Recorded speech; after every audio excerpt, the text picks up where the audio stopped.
Hello viewers, I'm your host Pratiksha Mishra with another episode of South Asia Focus. Let's begin the show. The Indian Navy marked Navy Day on December 4th, honoring its historic contribution to the nation's security. This year's theme, Strength and Power through Innovation and Indigenization, highlighted the Navy's commitment to modernization and self-reliance. As part of its forward-looking vision, the Navy is significantly enhancing its operational capabilities with a robust plan to induct advanced warships and submarines over the next decade.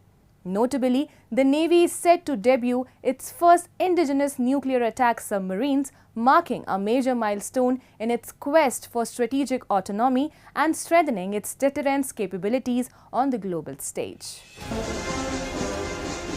Each year on December 4, the Indian Navy observes Navy Day, commemorating the heroic Operation Trident, the bold attack on Karachi harbour during the 1971 Indo-Pak War. This pivotal operation marked a decisive moment in India's naval history and showcased the Navy's ability to defend the nation's maritime interests. The celebration honors the Navy's unwavering commitment to the defense of India's coastlines and maritime trade routes. The day also serves as a reminder of the Navy's significant role in maintaining peace and stability in the Indian Ocean region. The theme for this year, Strength and Power through Innovation and Indigenization, reflected the Navy's focus on modernization, technological innovation, and indigenization of defense assets to ensure greater self-reliance. 4 दिसंबर 1971 का दिन भारतीय नौसेना और देश के इतिहास में एक बहुत ही ऐतिहासिक दिन है। 4 दिसंबर 1971 में जब इंडो पाक वॉर स्टार्ट हुआ था, उस समय भारतीय नौसेना के जहाज़ों ने कराची के बंदरगाह पे एक बहुत ही घातक हमला करके कराची के शहर को almost unusable बना दिया था। On Navy Day, Indian Prime Minister Narendra Modi extended his heartfelt greetings to the brave personnel of the Indian Navy, praising their unwavering commitment that ensures the safety, security, and prosperity of the nation. Additionally, President Draupadi Murmu participated in the Navy Day celebrations and witnessed an impressive operational demonstration by the Indian Navy at Odisha's Puri beach.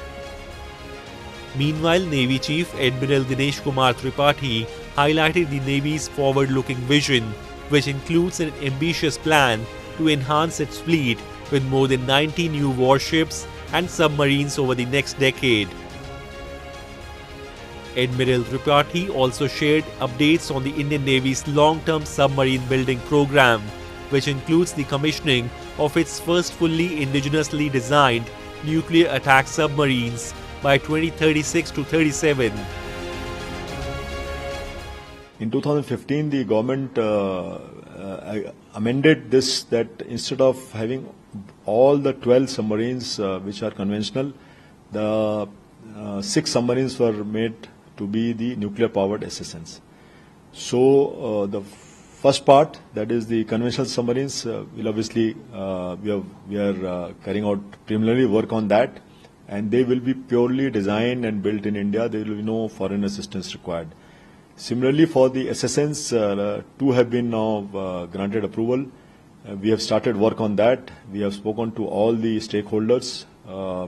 I chaired a meeting last month, and we have got now a plan of action as to how to move so that the first SSN is inducted into our nation and in the Navy roughly by 2036-37. The Indian Navy has been strengthening its capabilities while actively supporting the Make in India initiative through a series of strategic projects. In October 2024, the Navy established a new very low frequency station in Telangana's Vikrabad to enhance military communication capabilities.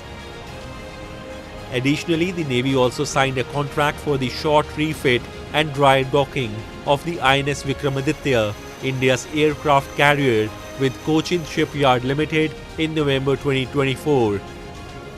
Furthermore, the launch of the first multi-purpose vessel, Samarthak, and the commissioning of the INS Sandhayak, a survey ship, underscore India's growing self-reliance in defense manufacturing. The Navy is significantly expanding its fleet with numerous ships and submarines currently under construction and additional orders in place. These initiatives highlight the Navy's pivotal role in national security, maritime safety, and disaster response. The Indian Navy not only safeguards the country's coastline but also monitors vital maritime trade routes. It plays an essential role in humanitarian assistance during natural disasters and crises.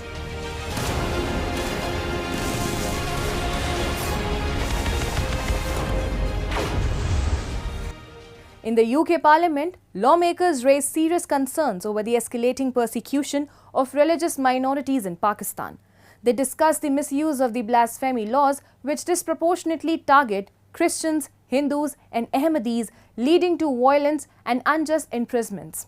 Lawmakers also addressed the alarming rise in forced conversions, particularly of young girls from religious minorities.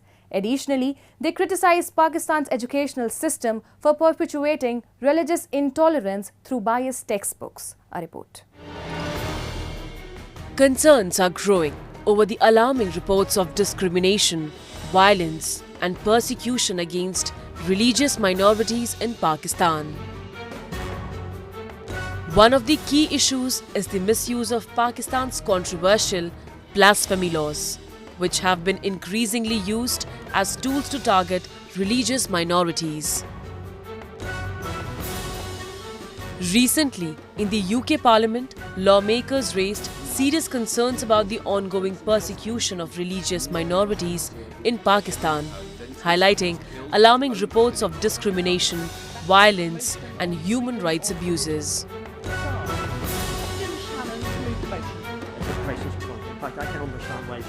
Since the 1980s, many thousands, and I mean thousands of cases have been reported disproportionately affecting Christians, Hindus, Ahmadis. These laws are used not only to silence dissent, but also as tools for personal vendettas and mob incitement. When I was in Pakistan back in 2023, Madam Deputy Speaker, I remember meeting some of those who had been had been charged with blasphemy law, defaming or defaming the blasphemy laws, but were found that the allegations were vindictive and malicious, and there was no evidential base whatsoever for them. So I think I want to highlight that as well. These accusations, of course, have led to extrajudicial killings, violent attacks, mass displacements. In addition to legal challenges, religious minorities in Pakistan are increasingly vulnerable to forced conversions. Young girls from Christian and Hindu communities are especially at risk, with rising reports of abductions and coerced conversions. The country's educational system only exacerbates the problem, fostering religious intolerance and further marginalizing these minorities. In the UK Parliament, lawmakers also expressed deep concern over the educational system's role in perpetuating these injustices.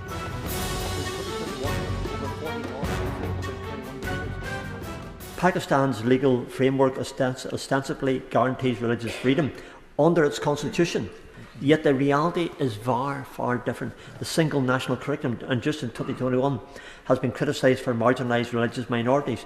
Textbooks continue to perpetuate stereotypes, fostering intolerance amongst the next generation. And we have to be very careful what we do and what Pakistan does in relation to education.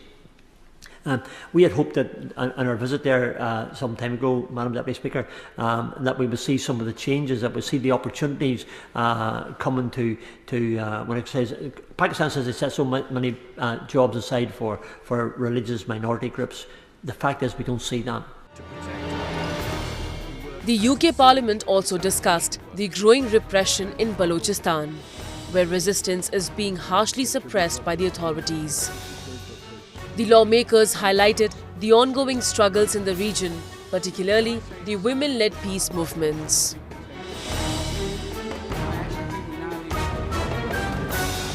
forms of repression that are taking place are producing a resistance movement. Unfortunately, some of that is an armed resistance movement, and we've seen what have been classified as terrorist actions as well. And so therefore there's a deterioration. But there is a peace movement, and the peace movement that's taking place is largely led by women, and they've been instigating marches over this last 12 months. But unfortunately, what we're finding now is that those women are being arrested, and the peace movement and human rights movement in Baluchistan is now being savagely repressed. The misuse of blasphemy laws, the alarming rise in forced conversions, and the role of Pakistan's educational system in perpetuating intolerance collectively highlight a deep-rooted systematic failure to protect the rights of religious minorities. These issues are interconnected, reinforcing each other and creating an environment where vulnerable communities are subjected to abuse with little recourse for justice.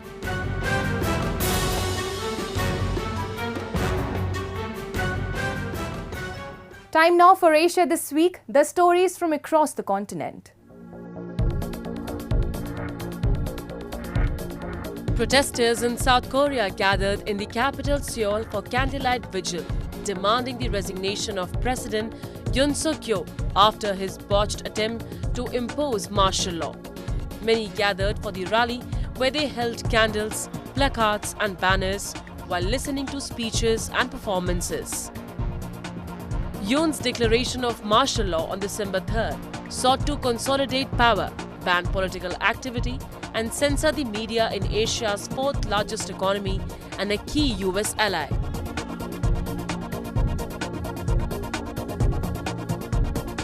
India and Bhutan discussed bilateral projects in the field of electricity and urban planning during the visit of King Jigme Khesar and Queen Jitsun Pema. Wangchuk met Prime Minister Narendra Modi, and both sides reiterated continued collaboration on multiple fronts, including the Gilufu Mindfulness City project and hydropower.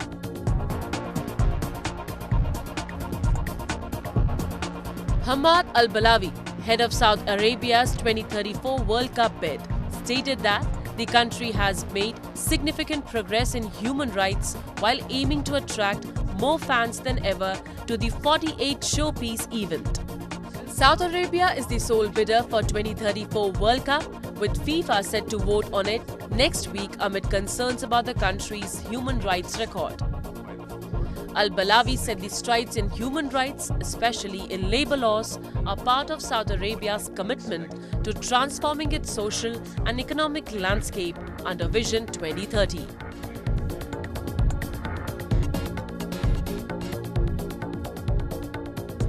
The situation in Bangladesh continues to worsen as religious minorities face increasing violence and repression. The brutal attack on a lawyer defending Hindu monk Chinmoy Krishnadas highlights the growing risk for those advocating for minority rights. Das' arrest on sedition charges has sparked widespread concern, with reports of hundreds of incidents of violence targeting the Hindu community since August. International voices, including UK MPs, are raising alarm over the escalating violence and the failure to protect minority communities. A report. A Bangladeshi lawyer who was defending Hindu monk Chinmoy Krishnadas has been brutally attacked by Islamists at his home. The lawyer is now in the intensive care unit fighting for his life. ISKCON India, which reported the attack, describes it as a sign of the growing dangers faced by those defending the rights of religious minorities in Bangladesh. This attack follows a series of violent incidents in Bangladesh following the monk's arrest. Arrested on November 25th at Dhaka airport, Chinmoy Krishnadas is facing sedition charges for allegedly disrespecting Bangladesh's national flag during a rally in October. According to reports, lawyers denied appearing for him during the bail hearing in a court. The charges and his arrest have sparked controversy and fear for the safety of religious minorities in the country. The incident has added to the growing tensions between India and Bangladesh, which have been escalating following the ouster of Sheikh Hasina. While India has raised concerns over the situation, the international community is beginning to condemn the violence. Recently, British MPs brought up the violence against Bangladesh Hindus in the UK Parliament.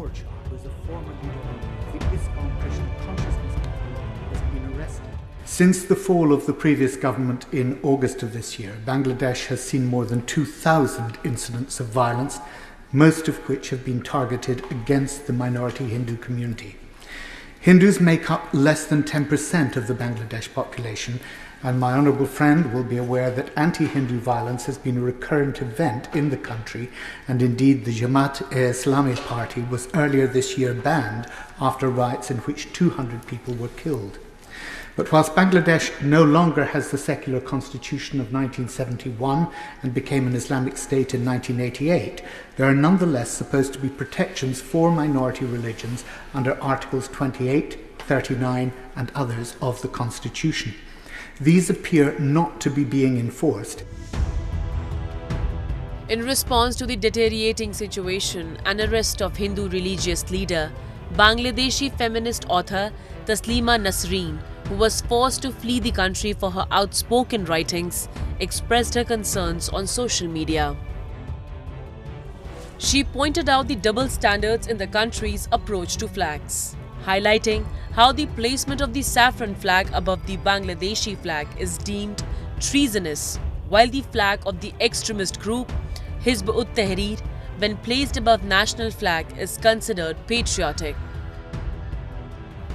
Meanwhile, protests against the treatment of minorities in Bangladesh are being held across India, drawing attention to the growing repression.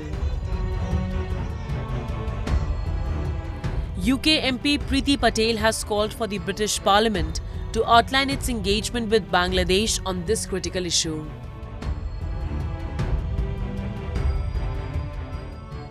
The degree of escalation in the violence is deeply, deeply concerning. And what we are witnessing now is just uncontrolled violence in many quarters.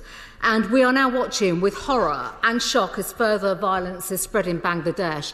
And all our thoughts in this House are most definitely with the diaspora community here and those who are affected in Bangladesh. These are deeply disturbing reports. So given the current instability in Bangladesh and since the departure of the former Prime Minister in August, this is a moment of deep concern. Many governments are condemning the violence and calling for peace and law and order to be restored. So I welcome the comments from the Minister, but I must emphasise that all efforts must be taken now. As international pressure mounts, the situation in Bangladesh remains tense, with religious minorities facing an increasingly hostile environment. The attacks and arrests are a stark reminder of the dangerous climate for those advocating for religious freedom and human rights in the country.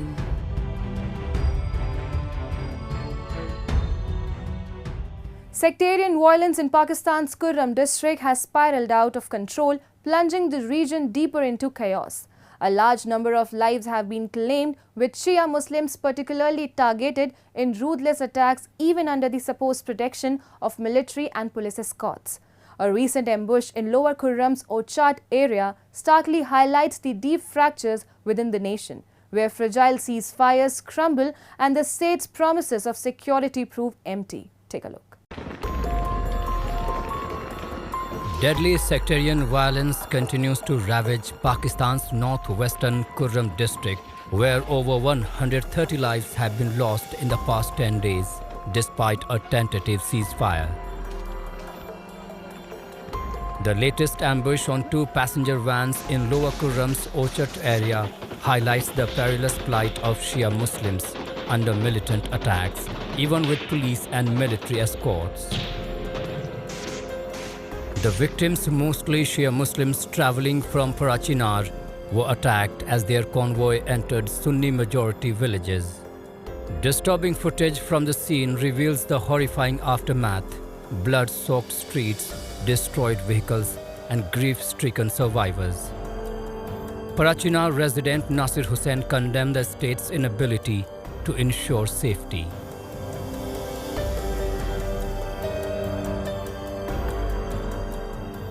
پرون کومه د الحراش واقع شوی دی او د مین روډ نه سکیورټي حصار کې صدی کې کومه کنوایی و هغه آرمی او د پولیس اف سی نگرانۍ کې کار داسې دی چې دغه علاقې کې بار بار واقعات کېږي. مین روډ دی دا د ریاست ذمہ داری دی چې دا روډ کلیر کړي او د کومه کاروایي شوې دی په کار دی فوراً د کومه ناصر دی د دهشتګرد ناصر دغه کاروایي وشي دا د فوراً ونیولی شي.